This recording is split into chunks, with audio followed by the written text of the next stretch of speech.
எத்தனை விஷயங்களை தொலைத்தொடர்பு சாதனங்கள் கொடுத்திருக்கின்றன. எல்லாமே வேஸ்டா? அப்போ இதுவரை இருக்கிற அறிவியல் போதும் என்று இந்த அணியில் சொன்னார்கள். அப்படி நிறுத்திவிட முடியுமா? இன்னும் காப்பாற்றப்பட வேண்டிய உயிர்கள் எவ்வளவு இருக்கின்றன. இன்னும் ஏன்னா அறிவியல் கண்டுபிடிப்பு என்பது உண்மையின் கதவை தட்டுகிற ஒரு செயல். ஒரு மனிதனை உண்மையின் கதவை தட்டாதே என்று நீங்கள் நிறுத்திவிட முடியுமா? அப்போ என்னதாங்க பட்டிமன்றத்தில் சொல்றீங்க, மாறி மாறி பேசுறீங்க இப்போ என்றால் ஒரே ஒரு விஷயம். மெட்ராஸில் பீச் ரோடுக்கு நீங்கள் போயிருப்பீங்க. அங்கே மெரினா பீச்சுக்கு எதிர்த்தாப்பில் விவேகானந்தர் இல்லம்னு ஒன்று இருக்குது. பார்த்துருக்கீங்களா யாராவது? அது இருக்கிற இடத்துக்கு பேர் ஐஸ் ஹவுஸ். ஐஸ் ஹவுஸ்னு ஒரு கூண்டு மாதிரி ஒரு மண்டபம். அந்த இடத்துக்கு ஏன் ஐஸ் ஹவுஸ்னு பேர் வந்தது நம்ம கேட்கறது இல்லை. எவனும் எந்த பேரையும் வச்சுட்டு போகிறான், நமக்கு என்ன? ஐஸ் ஹவுஸ்னு ஏன் பேர் வச்சாங்க என்றால், இங்கே ஆட்சி செய்த வெள்ளைக்கார பிரபுக்கள், கவர்னர்கள் எல்லாம் இருந்தாங்க இல்லையா, ஒரு கும்பல் இங்கே ஆட்சி செய்தது. 1870 அவர்கள் ஆட்சி செய்த கவர்னர் ஜெனரல்களும் மற்ற அதிகாரிகளும் வாழ்ந்த வாழ்க்கை இருக்கிறது. அடேங்கப்பா, நீங்கள் அதெல்லாம் படிக்கணும். விடுதலை என்பதை காந்தி வாங்கி கொடுத்தாரு, அதனுடைய வேல்யூ உங்களுக்கு தெரியும்னா வெள்ளைக்காரன் இங்கே செஞ்ச அராஜகத்தை நீங்கள் படிக்கணும். அவர் கோச்சு வண்டியில் வருவார், குதிரை வண்டியில் கோச்சு வண்டியில் வருவான். யார்? ஒரு வெள்ளைக்கார கவர்னர் ஜெனரல். அந்த கோச்சு வண்டியிலேருந்து எப்படி கீழே இறங்குவான் தெரியுமா? இது இனோவா கார் மாதிரி கோச்சு வண்டி, ஹைட்டு ஜாஸ்தி. எப்படி இறங்குவான் தெரியுமா கீழே? உங்களுக்கு தெரியாது. ஒரு இந்தியன், கருப்பு இந்தியன் ஒருவன் குனிந்து படுத்துக்கொள்ள அவன் முதுகின் மீது தன்னுடைய பூட்ஸ் காலை வைத்து அவன் கீழே இறங்குவான். இப்படித்தான் வெள்ளைக்காரன் இந்த தேசத்தை ஆண்டான். அந்த ஐஸ் ஹவுஸ்ன்ற இடத்துல என்ன நடந்துட்டு இருந்ததுன்னு மாத்திரம் சொல்றேன். பாஸ்டன் நகரத்திலே இருக்கிற ஏரிகள் உறைகின்ற போது மொத்த ஏரியும் உறைஞ்சு ஐஸ் ஆயிடும். மொத்த ஏரியும் ஐஸ் ஆயிடும். மிக பிரம்மாண்டமான பாலம் அது. அந்த பனிப்பாலத்தை அப்படியே அங்கேருந்து எடுத்து கப்பலில் போட்டு சென்னைக்கு அனுப்புவாங்க. சென்னை துறைமுகத்தில் வருகிற அந்த பனிப்பாலத்தை அப்படியே அடிமை இந்தியர்கள் தூக்கி கொண்டு வந்து ஐஸ் ஹவுஸில் போடுவாங்க. அதை போட்டு அந்த மொத்த கட்டடமும் இருட்டில் இருக்கும், ஜன்னல் கிடையாது, கதவு ஒரே ஒரு கதவு, வெளிச்சம் வராது. அந்த ஐஸை ப்ரிசர்வ் பண்ணுவாங்க. நம்முடைய அடிமைகள், நம் தேசத்தின் சகோதரர்கள், நம்முடைய குப்பனும் சுப்பனும், அவனுக்கு ட்ரெஸ் போடுறதுக்கு உரிமை கிடையாது. அவன் ஃபுல் ட்ரெஸ் போட முடியாது. அவன் ஜாதியை சொல்லி அவனுக்கு ஃபுல் ட்ரெஸ் போட நம்ம அலோவ் பண்ணலையே.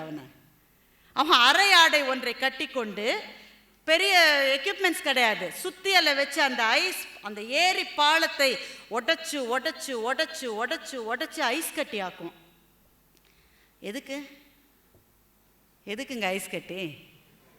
வெள்ளைக்காரன் குடிக்கிற ரம்லையும் பிராண்டிலையும் விஸ்கிலையும் போடுறதுக்காக நம்ம ஊர்க்காரன் ஐஸ் பாலத்தில் ட்ரெஸ்ஸு கூட இல்லாமல் ஐஸோடு ஐஸாக வாழ்ந்திருக்காங்க. அங்கே வேலை செய்த 300 பேர்களின் கால்களும் சூம்பி போயின என்று வரலாற்று ஆசிரியர்கள் எழுதுகிறார். ஏன் சூம்பி போயிருக்கு? ஐஸ்லேயே நிற்கிறான். அவனை சவுக்கால் அடித்து வேலை வாங்கியிருக்கிறார்கள். அரையணா கூலியை கொடுத்து ஐஸ் துண்டங்களை அவன் உருவாக்கி கொண்டிருந்தான். எதற்கு? யாருடைய விஸ்கியோ சுவைக்க வேண்டும் என்பதற்காக. இந்த நிலையை எது மாற்றியது? ரெஃப்ரிஜிரேட்டர்னு ஒன்றை கண்டுபிடிச்ச உடனே இந்த ப்ரொஃபஷனே மாறி போச்சு. பார்த்தீங்களா? ஒரே ஒரு கண்டுபிடிப்பு சில மனிதர்களின் வாழ்க்கையை மாற்றிவிட முடியும்.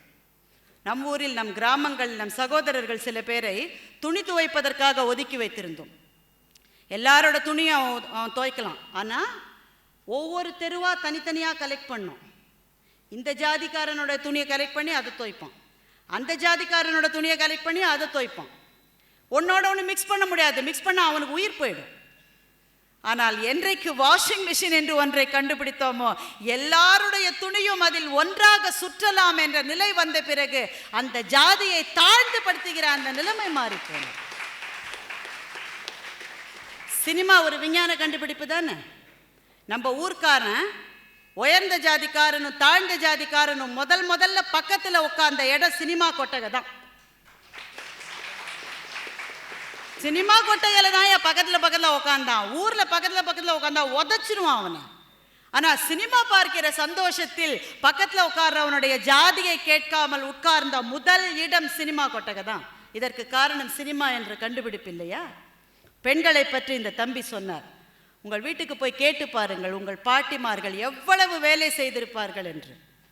வீட்டில் 10 பேர் இருந்தால் 10 பேருக்கு தோசை மாவு ரொப்பறதுக்கு 3 மணி நேரம் ஆகும்.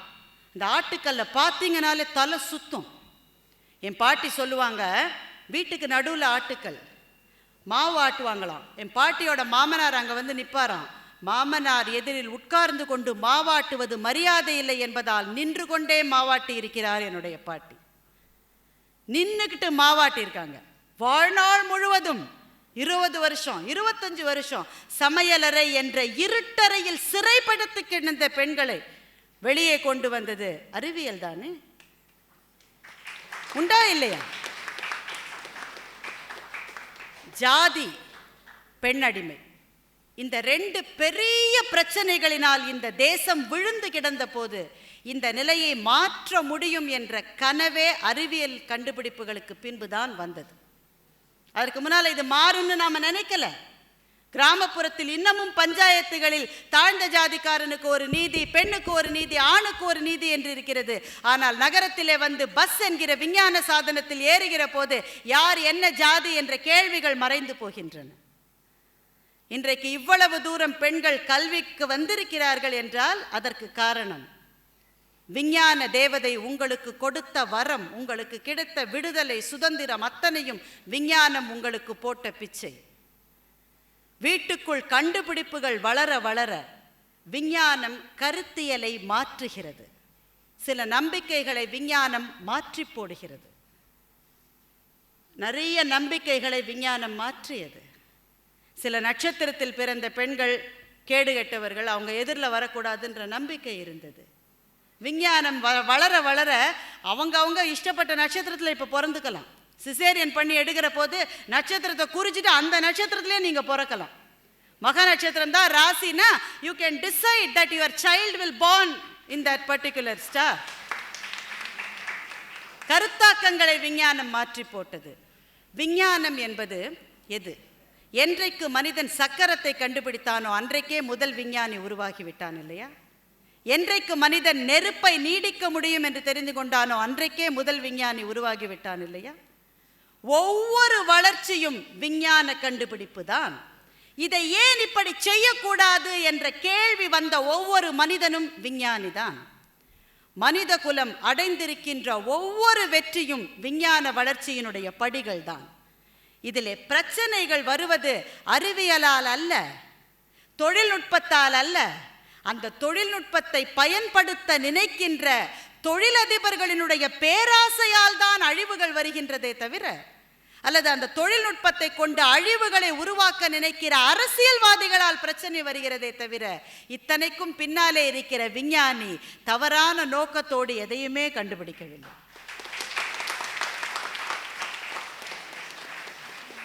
தொழில்நுட்பம் படிக்கிற நீங்கள் எல்லாம் விஞ்ஞானத்தினுடைய குழந்தைகள். நாளைக்கு இந்த உலகம் எந்தவித வித்தியாசமும் இல்லாமல் மனிதர்கள் அத்தனை பேரும் சமம் என்ற நிலைக்கு உயர முடியும் என்று சொன்னால் அது விஞ்ஞானத்தின் கையில் மாத்திரம்தான் இருக்கிறது. நாளைய விஞ்ஞானிகளான உங்களின் கைகளில் மாத்திரம்தான் இருக்கிறது. நம்முடைய பயன்பாடுகளை நாம் திருத்திக் கொள்ள வேண்டும். கத்தியை வைத்து ஒருவனை குத்தினால் அது கத்தியினுடைய தவறு அல்ல.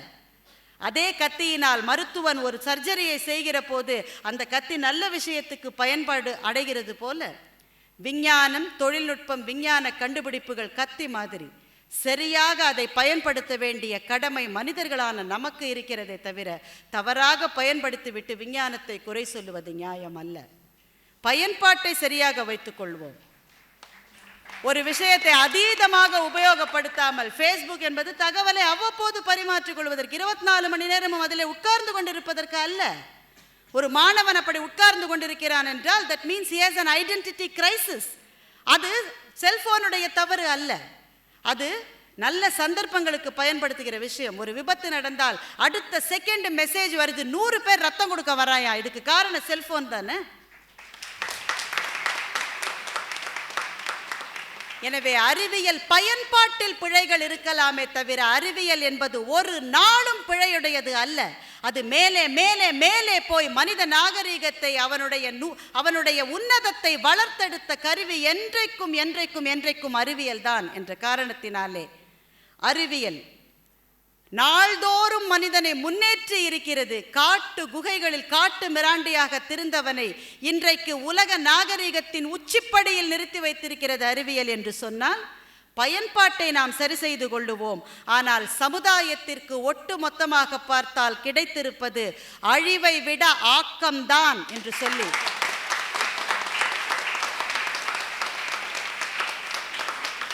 இந்த நல்ல வாய்ப்புக்கு நன்றி சொல்லி முடிக்கிறேன். நன்றி, வணக்கம்.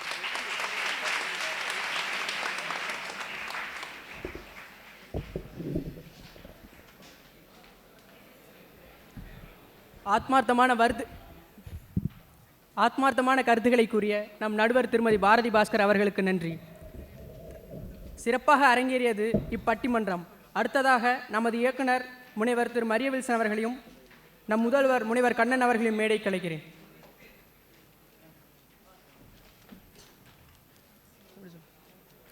பட்டிமன்றத்தில் சிறப்பாக உரையாடிய அனைத்து போட்டியாளர்களுக்கு பரிசு வழங்குமாறு விழாநாயகியும் பட்டிமன்ற நடுவருமான திருமதி பாரதி பாஸ்கர் அவர்களை பணியுடன் கேட்டுக்கொள்கிறோம்.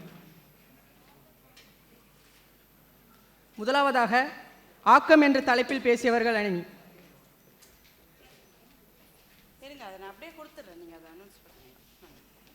செல்வர் காலிப் யூஜின்,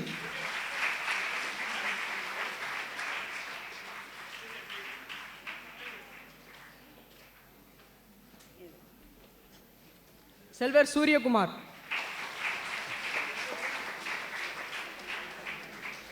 செல்வி ராஜல்,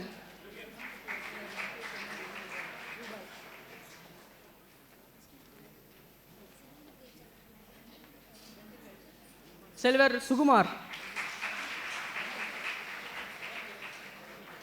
செல்வர் ராகேஷ்குமார், செல்வி ரங்கநாயகி,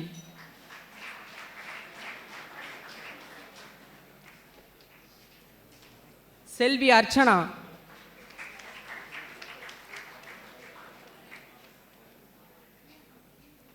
செல்வன் ஹரிஹரன்,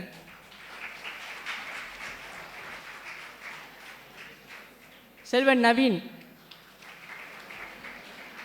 செல்வன் ரேஷ்மன் ரஞ்சித்.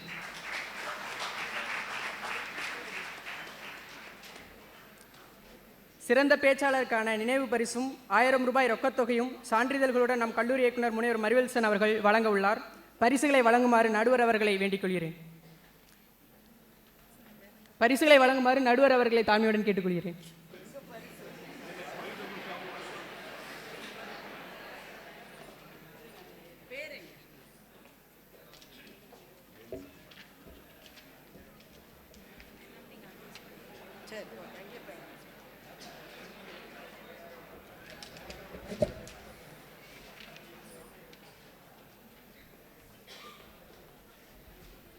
இது ரொம்ப கஷ்டமான வேலை. ஏன்னா எல்லா தம்பி தங்கைகளும் நல்லா பேசியிருக்காங்க.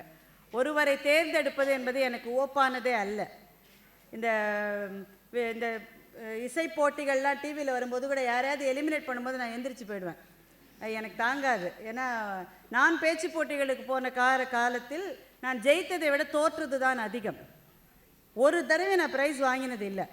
ஆனாலும் நான் பேச்சாளராக ஆனேன். அதனால் 2 பேரை தேர்வு செய்வது என்பது கொஞ்சம் கஷ்டம். இருந்தாலும் இந்த நிர்வாகம் அதை விரும்புகிறது. அவர்களை ஊக்குவிக்கப்படுத்த வேண்டும் என்பதற்காக. அதனால் அணிக்கு ஒருவராக தேர்ந்தெடுப்பது தான் சரியாக இருக்கும் என்று நான் நினைக்கிறேன். இல்லை, ஒரு ஆண் ஒரு பெண் தேர்ந்தெடுப்பது சரியல்ல. அது ஒரு அணிக்கு ஒருவராக தேர்ந்தெடுப்பது தான் சரி.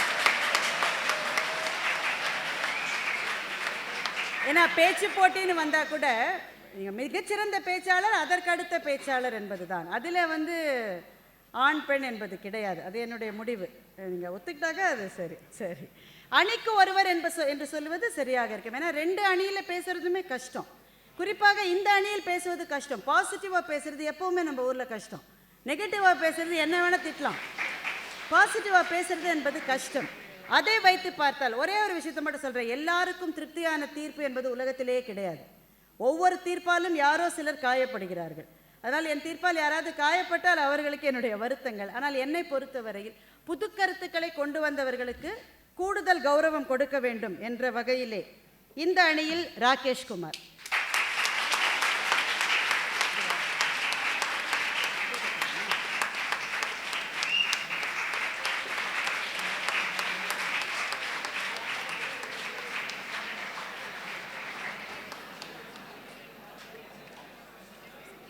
அந்த அணியில் தீர்ப்பு சொல்வது ரொம்ப கஷ்டம்.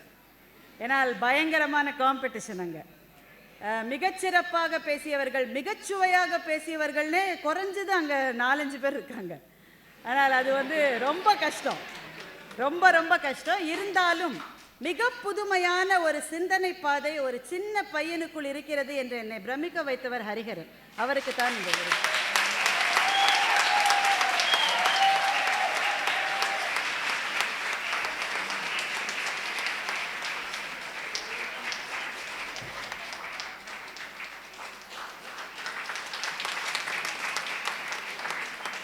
எல்லாரும் நல்லா பேசினாங்க, அதில் எந்த மாற்றமும் கிடையாது. குலுங்க குலுங்க சிரிக்க வைத்த பேச்சாளர்கள் அந்த அணியில் இருந்தார்கள், இங்கேயும் இருந்தார்கள். இதில் என்னுடைய கிரைட்டீரியா புது சிந்தனை என்பது. அந்த வகையில் தான் இந்த 2 பேரும். மற்றவர்கள் அவர்களை விட அரை மார்க் மாத்திரம்தான் குறைவாக வாங்கியிருக்கிறார்கள்.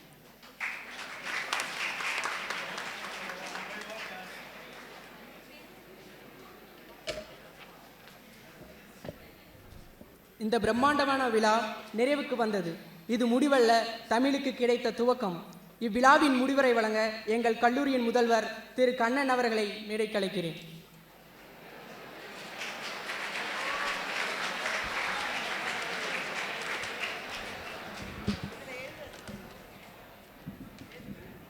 எல்லோருக்கும் வணக்கம். திருவிளையாடல் திரைப்படத்தில் வருவது போல, வரும் தர்மியைப் போல நான் வாசித்திருக்கிறேன் ஐயா. உயர்திரு நிறுவனர் முனைவர் ஜேபிஆர் அவர்களே, உயர்திரு இயக்குனர் சிகரம் முனைவர் மரிய வில்சன் அவர்களே, உயர்திரு சிறப்பு விருந்தினர் சகோதரி திருமதி பாரதி பாஸ்கர் அவர்களே, ஆசிரியர் பெருமக்களே, பேச்சாளர்களே, எனது அருமை மாணவ மணிகளே மற்றும் சகோதர சகோதரிகளே, பெற்றோர்களே, பெரியோர்களே, என் அன்பான வணக்கங்கள். வாய்ப்பளித்தமைக்கு முதற்கண் எனது நன்றியை தெரிவித்துக் கொண்டு ஜேபிஆர் தொழில்நுட்பக் கல்லூரி சார்பாகவும், ஆசிரியர்கள் மற்றும் மாணவர்கள் சார்பாகவும், தமிழ் மன்றம் சார்பாகவும், இக்கல்லூரியின் முதல்வர் என்கின்ற முறையிலும் இந்நன்றி உரை நிகழ்த்த கடமைப்பட்டுள்ளேன். முதலாவதாக நமது நிறுவனர் அவர்கள் மாணவிகளுக்கு இத்தகைய சகல வசதிகளையும் கொண்ட மேம்படுத்தப்பட்ட கல்லூரியை நிறுவியதற்கும், மாணவ மாணவியர் மற்றும் பெற்றோர்களின் கனவுகளை நினைவாக்கியதற்கும் நமது கல்லூரி நிறுவனர் உயர்திரு முனைவர் ஜேபிஆர் அவர்களுக்கு எங்கள் சிரம் தாழ்ந்த நன்றியை தெரிவித்துக் கொள்கிறோம். அடுத்ததாக நமது இயக்குனர் அவர்கள் சதா சர்வ காலமும் மாணவர்களை பற்றியும், அவர்கள் முன்னேற்றத்தை பற்றியும், அவர்களுக்கு வேலை வாய்ப்பு பிளேஸ்மெண்ட் அளித்தல் பற்றியும் 24 மணி நேரமும், வாரத்தின் 7 நாட்களும், வருடத்தின் 365 நாட்களும் சிந்தித்து கொண்டு ஈன்ற பொழுதில் பெரிதுவக்கும் தன் மகனை சான்றோன் என கேட்டதாய் என்று மாணவர்களை உருவாக்கி கொண்டிருக்கும் நமது இயக்குனர் உயர்திரு முனைவர் மரிய வில்சன் அவர்களை கல்லூரி பெரியார் சேவை மாணவர் நன்றி கூற கடமைப்பட்டு இருக்கிறேன். அடுத்ததாக நமது சிறப்பு விருந்தினர் அவர்கள் மாபெரும் சொற்பொழிவாளர் விவேகானந்தர் அவர்களின் சொற்பொழிவாற்றலை கேட்பதற்காகவே இந்தியா மட்டுமின்றி வெளிநாடு மக்களும் அலையடர்ந்து திரளுவர். அமெரிக்காவில் விவேகானந்தர் அவர்களின் மழைத்துளிகள் போன்ற பேச்சுக்களை கேட்பதற்காக எத்தனை மணி நேரமானாலும் மக்கள் காத்திருப்பார்கள். அதற்காகவே அவரை இறுதியாக பேச வைத்து கூட்டத்தை நிறைவு செய்வார்கள். அதை போல சன் தொலைக்காட்சியில் தொடக்க காலத்தில் நமது நடிகர் சகோதரி திருமதி பாரதி பாஸ்கர் அவர்கள்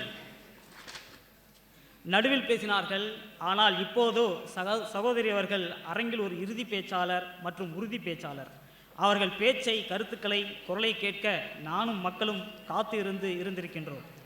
அவர்கள் நமது விழாவை தலைமை செய்து நிறைவு செய்ததற்காக மிக்க நன்றி.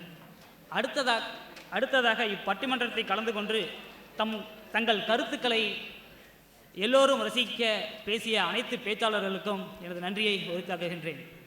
அதே போல நமது ஆசிரியர் பெருமக்களுக்கும், எனது மாணவ மணிகளுக்கும் மற்றும் இங்கு இவ்விழா சிறப்பாக நடந்ததற்காக அயராது உழைத்த அனைத்து நல்லுள்ளங்களுக்கும் நன்றி பாராட்டி அமர்கிறேன். நன்றி, வணக்கம்.